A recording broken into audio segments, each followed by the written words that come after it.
Hey, what's up, my friends? Okay, so here's what happened. I was making a video for yesterday and it turned out just spectacularly. I was really happy with it and I was recording it, but then my camera split it up into two parts and I accidentally deleted the second part. So it's like the last kind of 3 or 4 minutes of the video. And so it was a huge bummer. And so what I'm going to do now, what I'm going to attempt to do in order to kind of keep the video sort of, to keep the original integrity of the video is I'm going to create another clip where I'm going to see if I can pick up where I left off in order to kind of finish the thought. So it's going to be a little clunky, it's going to be a little weird, but I just want to do it just to, at least do my best to kind of bring the video to a resolution. Because again, I'm really proud of it and it's really honestly one of my best, if not my best so far. We're talking about ease versus struggle, and so you're going to hear all about it momentarily, but I just wanted to make this video because you're going to see a sudden jump cut and there's going to be a change in the vibe, and I just wanted to kind of prepare you for that in advance so you're not overly what the hell is going on. So that's it, and enjoy the video. Hi there, friends. This is Brent here, as productivity coach. Wanted to make a video for you on the subject of struggle versus ease versus effortlessness. And this is a subject that has been alive in my life recently, as I found myself sort of teeter-tottering on both elements of the spectrum. So there's a part of me that I find that is in struggle and is constantly struggling against life, and there's this other part of me that is in ease and moves easily and receives easily and goes about life with ease. And I find that both avenues are open, and not just in myself, but also in people that I talk to as well. Both are there as options and both avenues sort of coexist. So the purpose of this video is to speak to you and to create an invitation and sort of an on-ramp to get you from struggle into ease. So anywhere you find yourself in struggle, to turn that into an experience of ease with that thing that you have been struggling with up until now. And so I guess I can't really have this conversation with you unless I address a really, really sticky element of the discussion of struggle, which is that when we're in struggle, and if we have struggle in our lives, and especially if the struggle is deep and it causes a lot of pain and a lot of suffering, and if it goes for a really long time, then what often happens is it tends to become the only thing that we have. In other words, if we're struggling for a long time and we're frustrated and we're just not succeeding and it's like we're stuck in the mud and nothing's moving, it can be such a debilitating experience, and it can be such an unpleasant experience that the only way that we can really actually find a little bit of solace or a little bit of condolence, what's the word? Consolation, there we are. The only way we can find some consolation is by having the struggle itself as a prize. It's me and my struggle. I have struggled with this for all these years. And so I think I want to open this conversation by acknowledging that and validating that. Because I think in a lot of self-help circles and kind of the style of Think and Grow Rich and the law of attraction, especially in its sort of more rudimentary, slightly more immature forms, there is a desire to gloss over the experience of struggle and to invalidate it and say come on, just come. Step out of the story. Don't get caught up in the drama. Don't get caught up in the story. Come on, change to positive thinking. Think positively and this sort of stuff where it invalidates the struggle. And I find that invalidating the struggle is not helpful. I'm sure you've also found that too, right? If you're struggling and you go up to a friend and the friend's just come on, just think positively. Don't be a victim. Don't get caught in victimhood or victim psychology, this sort of thing. That it doesn't feel really good to be on the receiving end of that sort of message, because it's yeah, well, what am I supposed to do with that? I'm in struggle and it sucks and it hurts and I need company. I need friendship. I need somebody to hold space for me or to be here with me, to suffer with me. That's what I need. And so that's an important element of that journey. And I think there's no conversation that can be complete regarding struggle versus ease without first acknowledging that. In fact, I would even take that a step further and say that the movement from struggle into ease is begun by, or it begins with, acknowledging struggle as valid. And maybe even you haven't given that to yourself in recent days, months, or years. Maybe because this is something that I've gone through, because I've been a student of self-help for so long, and I've been receiving these messages of like not getting caught up in the struggle, getting caught up in the story, that I go so far in the other direction that I refuse to validate my own story. And I noticed that there was a lot of peace and a lot of power that would wake up in me when I would have a moment where I'd be like, yeah, like I've been through shit. Like, yeah, like this is what I've been through, and it was not easy, and it was difficult, and there were tears, and there was pain, and there still is pain, and there's stuff that's unresolved, and there's people that I still hold grudges against, despite knowing better, despite knowing that it's better to release grudges.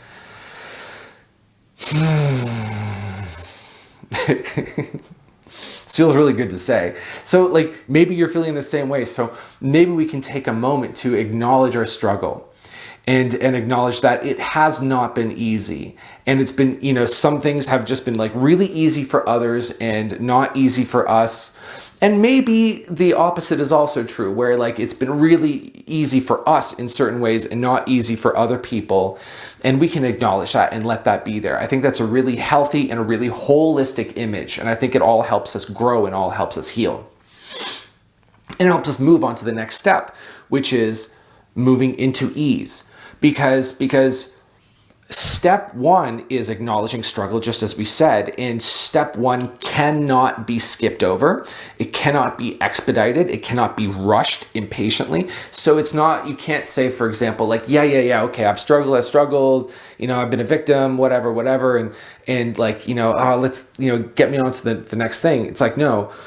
We have to complete that loop. We have to give ourselves the acknowledgement and the space and the awareness and the love and the compassion and the understanding that we need. We need to give ourselves that which we're most trying to get from other people, for example. So like if you've been trying to get other people to hold space for you, well, you know, give that to yourself. So yes, I've struggled. Don't skip past this. Yes, I've struggled. Yes, I am struggling. Yes, I am in difficulty. Yes, I'm upset. Yes, I don't know what to do next. Yes, I'm lost. I'm confused. I feel helpless. I feel disappointed. I'm depressed. I'm anxious. I don't know how to help myself.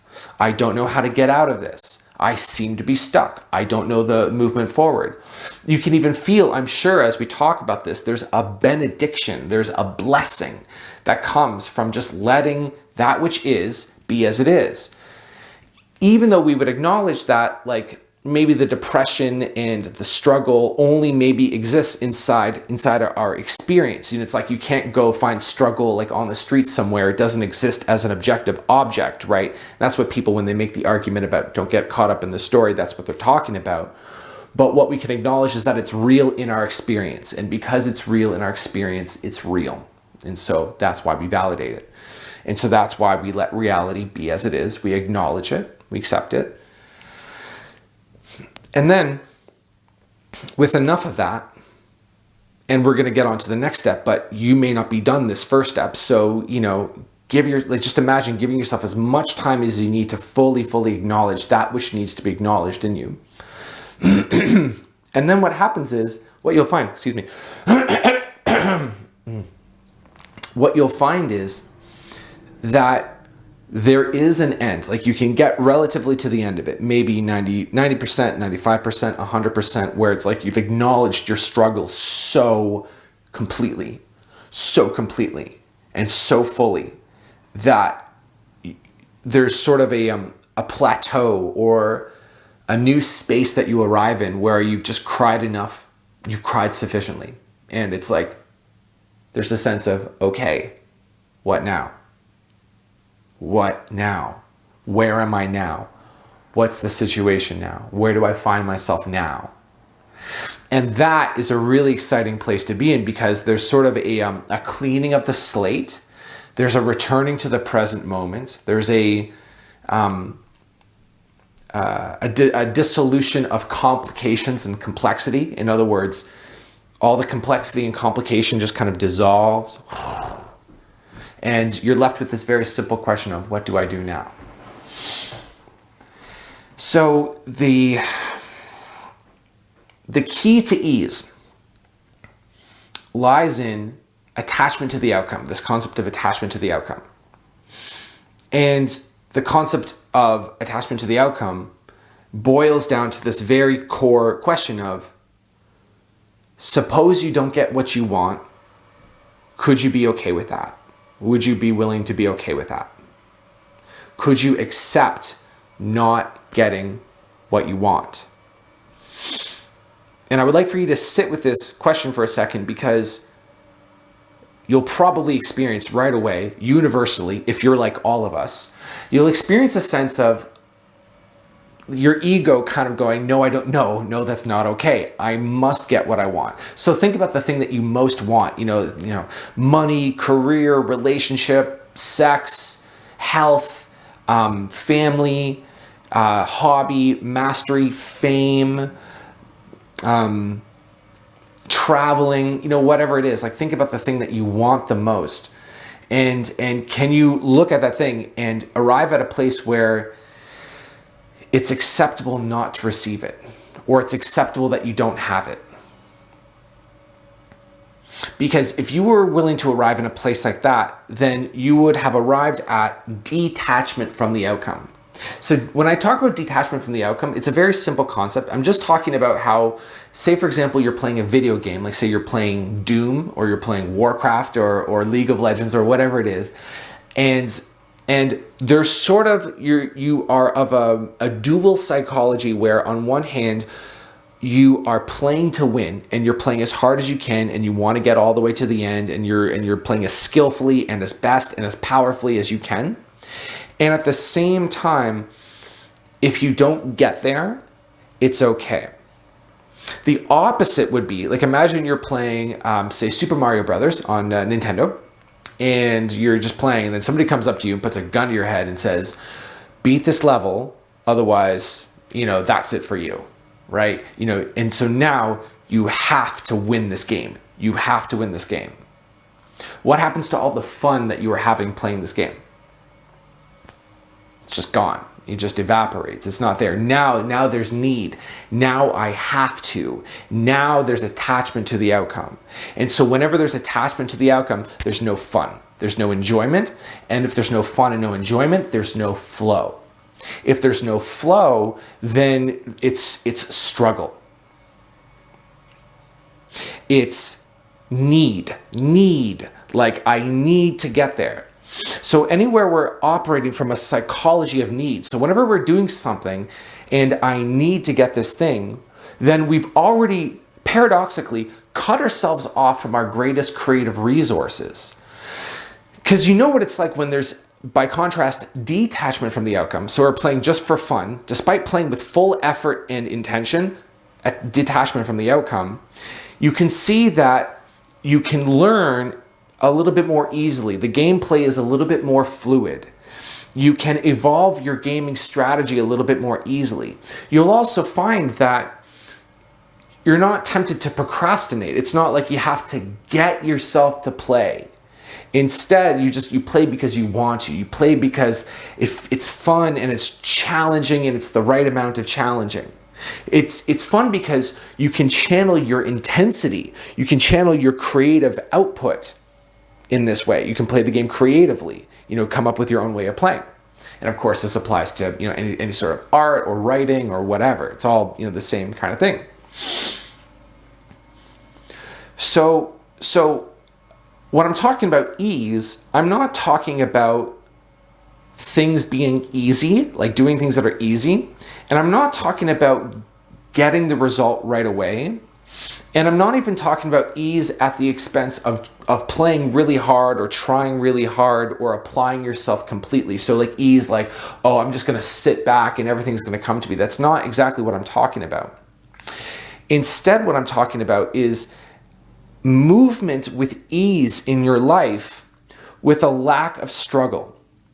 And so what that means is you are stable in yourself. You are grounded in yourself. So one of my favorite concepts lately, and I mention it in all of my videos, I'm going to mention it in this one because it's such an important principle to work with if it's your desire to be in flow and basically anything I talk about here, which is operating from center. So when there's ease, you're operating from center, which means there's no need to rush into the future and get something that's there tomorrow. You're not trying to harvest your crops before they're ready to yield. You're not trying to get tomorrow's thing, nor are you trying to lean into the past in some way. You're just right on point. It's like you're pedaling a unicycle and you're perfectly balanced, right? If you're leaning forward, if you're leaning back on a unicycle, then like it's game over. You'll fall over and then you have to get back up again. So that's operating from center. It's only really possible to live your life from center if you don't feel threatened by life itself. So you don't feel, for example, like you're about to run out of money or run out of clients, or like you're gonna get fired from your job, or like your grades aren't gonna be high enough and you're gonna have to drop out of school or be expelled from school or be kicked out of your family, or in your marriage, right? If you don't feel totally stable in your marriage, you can't really relax and be yourself because you're afraid you'll get divorced or broken up with or whatever it is. So you can't totally be at center with yourself if you feel like your survival is threatened in some way. That's struggle. So to make the movements from struggle into ease, what we do is we look for the threatening, unacceptable outcome, and we look at it in our imagination and we say, if that outcome took place, I would still be okay. That's what you need to tell yourself. Because if you don't, there's an implicit assumption that you won't be okay if this thing were to happen. And if that's what you believe, that you won't be okay if this outcome happened, whatever it is, you lose your job, lose your money, lose your investments, you lose your marriage, whatever it is, if you, like, on some level you believe that it would just be like something you could never come back from. It's just something that's just unacceptable. And you feel that, then you can't be in ease. Because that's like playing the video game with the gun to your head. It's like, well, now I have to succeed. And again, you're cut off from flow, you're cut off from creativity, you're cut off from presence, you're cut off from the now moment. You just can't enter into the stream, into the flow of things.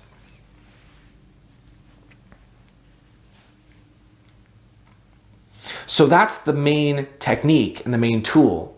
So, and you can start with something kind of chill and then, practice it and then take it up to the bigger stuff. So like look at an area of your life that you're struggling with, like what is giving you struggle, what's giving you a hard time. So, okay, identify that. That's number one. So I'm going to, list out the steps here. So number one is that. Number two is identify what is the unacceptable threatening outcome. So what outcome threatens to happen that if it happened, it would just be like so bad that it would be overwhelming. It would just be more than you could possibly withstand. It would be a dead end. It would be something that would happen from which there's no coming back. And I know, like, you might be thinking, well, like, that's not real. And of course it's not real, but that doesn't matter because something in you is convinced that it's real. And we're speaking to that part. And we're continuing this theme of validating these different elements of you that you would otherwise invalidate.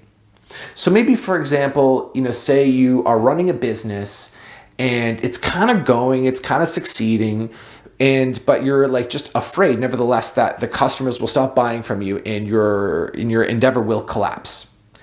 And you really, really don't want that to happen.